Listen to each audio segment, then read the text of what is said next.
Have you ever wondered what Africa can learn from the bold revolutionary movements of Burkina Faso, Mali, and Niger to stand firm against imperialism?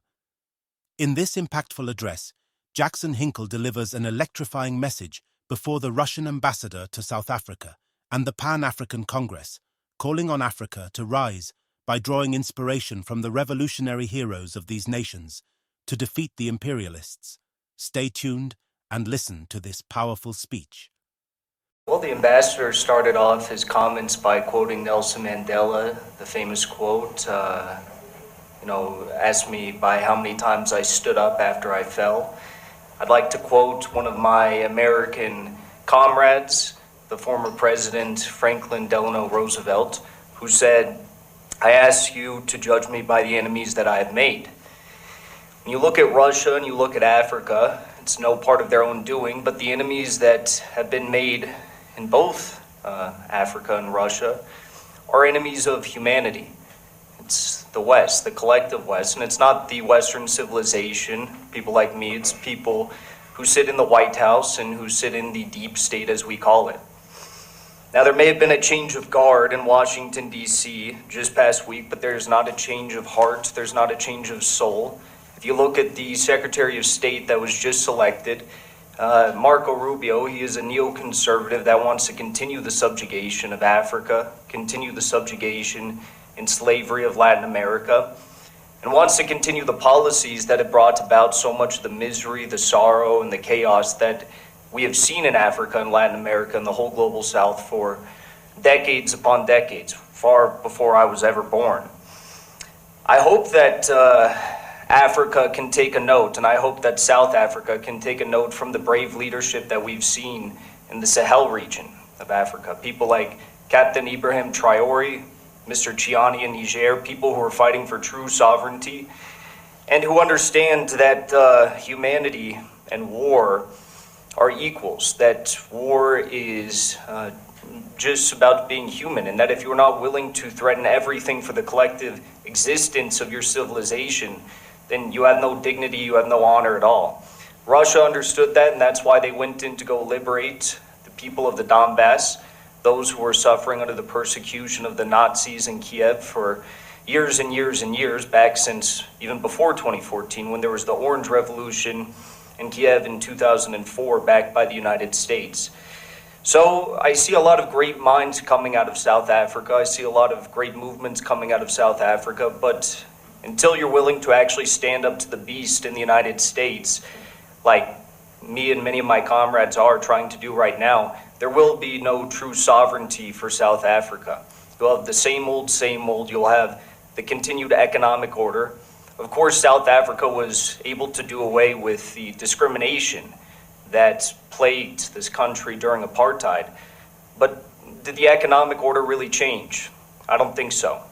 And until South Africa is willing to truly stand up to the West and, absolve itself of its past political mistakes, there will be no true sovereignty. So from America, I say many of us love you. We appreciate the struggle that you're all fighting for. We see it as a continued struggle that we fought for in 1776. If I were to draw on the history of China and the history of Iran and Korea and Russia, there's one bottom line determining factor with all of them. And that's that before their revolutions, before they commanded respect, the situation in each one of those countries was not great. Whether it was being indebted to Western banksters, whether it was a series of illegal coups or regime change operations or assassinations, these countries did not command respect on the global stage to the Western imperialists. That's the same problem that Africa is facing today. There is no respect that is commanded to the imperialists except for in the new confederation in Mali, Niger, and Burkina Faso.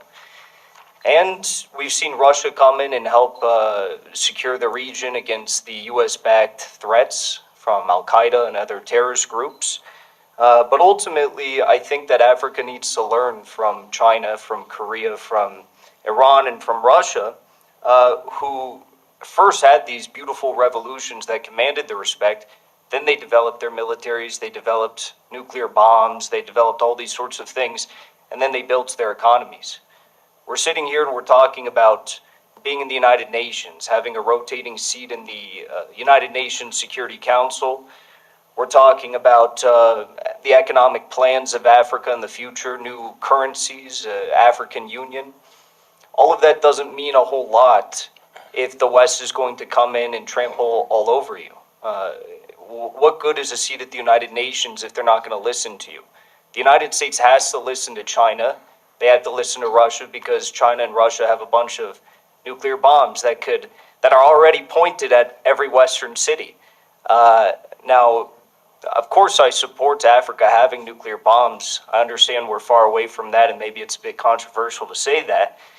But what I think we also need to understand is that Africans are dealing with the same issues that the American citizens are dealing with under our own regime. Americans are dealing with fraudulent elections, we're dealing with censorship, we're dealing with the monopoly of land and private capital.